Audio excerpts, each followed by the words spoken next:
2/3 of Gen Z males are open to having a romantic relationship with an AI partner. People are speaking with ChatGPT for 12 hours a day. And OpenAI just announced they're trying to prevent their AI, ChatGPT, from becoming the next social media addiction. Well, today we need to talk about this because it is real and it's growing and it's going to, if it hasn't already, become an issue just as it has for social media usage for some. Well, welcome to Legal Marketing Minutes, where I share short bursts of current marketing news and advice. I'm your host, Nancy Myrland. If we haven't met, I'm an integrated marketing and business development advisor specializing in social and digital media. Your time is valuable, so let's get started, okay? Well, let's go back to 2008. I was watching CNN during the election cycle when I saw something that probably changed my professional life because it contributed to what I'm doing today and the services that I offer. Well, I was watching CNN and Rick Sanchez, an anchor who's been gone from CNN for a long time. Behind him was a live Twitter wall. Do you remember those? We saw them at conferences a lot. And it was displaying real-time conversations from around the world. And I was watching it move very quickly, and I was amazed at what amounted to a global dialogue that was unfolding right behind him and before my eyes. And probably within the next 5 minutes, I joined Twitter because I wanted to be a part of that conversation. Well, that moment represents both the promise and the challenge of new technology.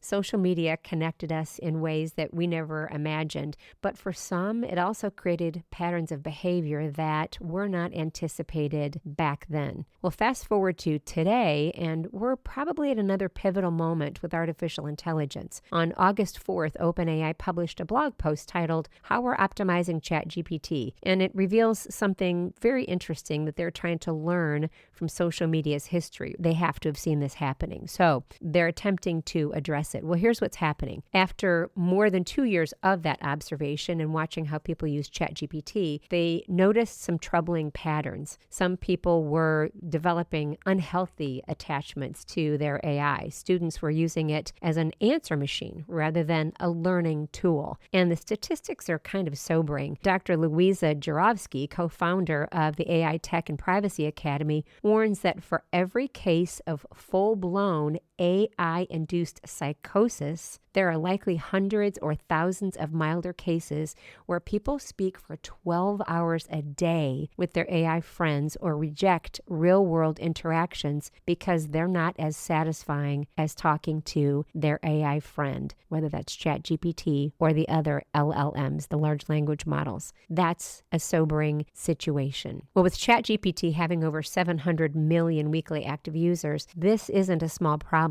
But here's what's different this time. Unlike early social media platforms that prioritized engagement at all costs because they wanted our information, they wanted our data, because that's how they sold advertising, OpenAI is taking a fundamentally, it appears, different approach. They explicitly state that they don't measure success by time spent on the platform or clicks. They've said their goal isn't to hold your attention, but to help you use it well. And let me share 5 key changes that they have said they are implementing. First, they're building breaks into the experience. ChatGPT will now display gentle reminders during long sessions to encourage breaks. And compare this to social media's infinite scroll designed to keep you engaged forever or as long as possible, because when eyeballs are on the platforms, again, that means they can sell more advertising. Second, they launched this is OpenAI and ChatGPT. They launched what's called study mode on July 29th of this year. Instead of just giving students answers, it uses the Socratic method, asking guiding questions to promote actual learning. When a student tries to get ChatGPT to write an essay with typos to make it look authentic, I know, yes, this is what's really happening. Study mode says, I'm not going to write it for you, but we can do it together. Now, does that mean that someone's going to stand over their shoulder and notice when they're not using study mode? No. So I think we still have issues. However, I digress. Third,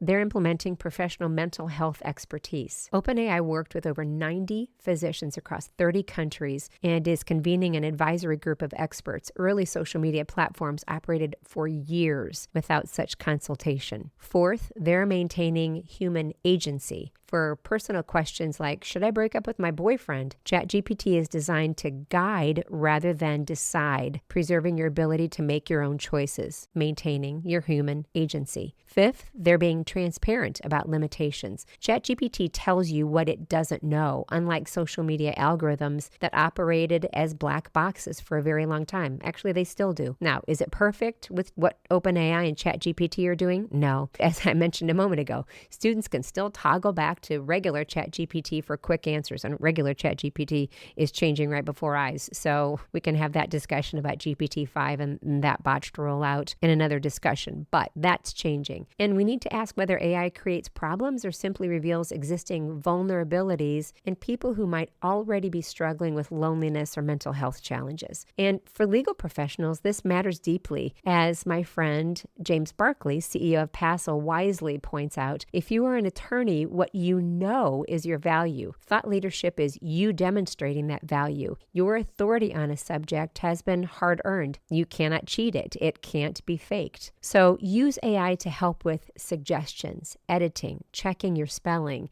And if you want it to help you create thought leadership, be very careful that you are still the human in the loop, that you feed it your initial ideas, and perhaps you are asking it to help you organize a whole bunch of disparate feelings or just top of mind thoughts that you have about an issue, and maybe you need its help to put it all together and actually make it sound like it has a flow to it. You are still the human in the loop. You are leading the discussion. The artificial intelligence platforms, the LLMs, are literally designed to make you feel intelligent and insightful. That's the way they're programmed. That's how they've been talking to you. And when ChatGPT says, oh, great question, all of a sudden we feel validated, like, oh, well, thanks, gosh. And again, that might be subconscious, but tell me that that's not the way you feel. But we need to remember what these tools are. They're artificial intelligence. They are only partners in helping us do these things perhaps more efficiently and sometimes more strategically, but we aren't using them to take over our lives and to become our best friends and our partners.